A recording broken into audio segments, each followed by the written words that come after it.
Bonjour, je m'appelle Nicolas Mide, je suis formateur chez Play It Again et aujourd'hui j'ai envie de vous parler de la courbe du changement. Alors la courbe du changement, vous connaissez peut-être, elle est issue des travaux d'une psychiatre suisse qui s'appelait Elisabeth Kübler-Ross et elle décrit cette courbe les différentes étapes que l'on traverse, ou en tout cas que l'on peut traverser à durée plus ou moins égale lorsque l'on vit un deuil ou un changement important dans notre vie. Et en ce moment, nous vivons tous et toutes des changements importants dans nos vies, n'est-ce pas?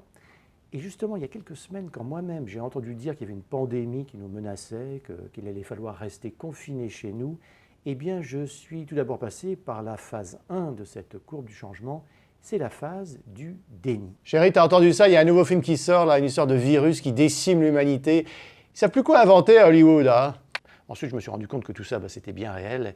Et alors là, je suis passé à la phase 2 de la courbe du changement, qui est la phase de résistance. Mais non, on va pas annuler les formations, madame. Les participants, je leur serrerai pas la main, et puis c'est tout. Mais dans ce cas-là, on les mettra dans des scaphandres, et puis voilà. Et puis, je me suis rendu compte que tout ça, c'était vain.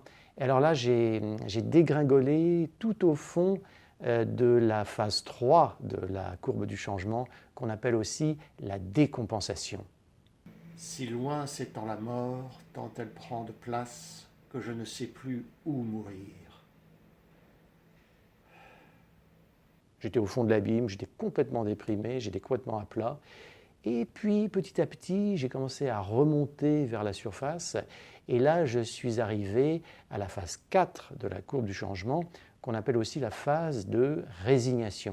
Donc, j'ai communiqué avec mes collègues de Play It Again. Les formations en distanciel? Je suis pas convaincu, hein. Bof. Faut voir. Ouais. Ouais, pourquoi pas. Bah, de toute façon, on n'a pas le choix, hein.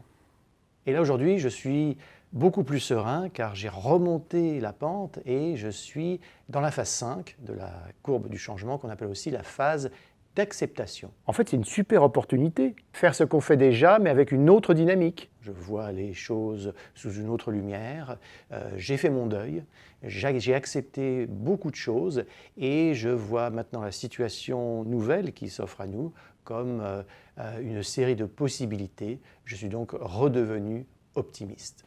Tu vas où là? Bah, je vais au bureau faire du distanciel. Je te rappelle qu'on est confinés. Ah oui.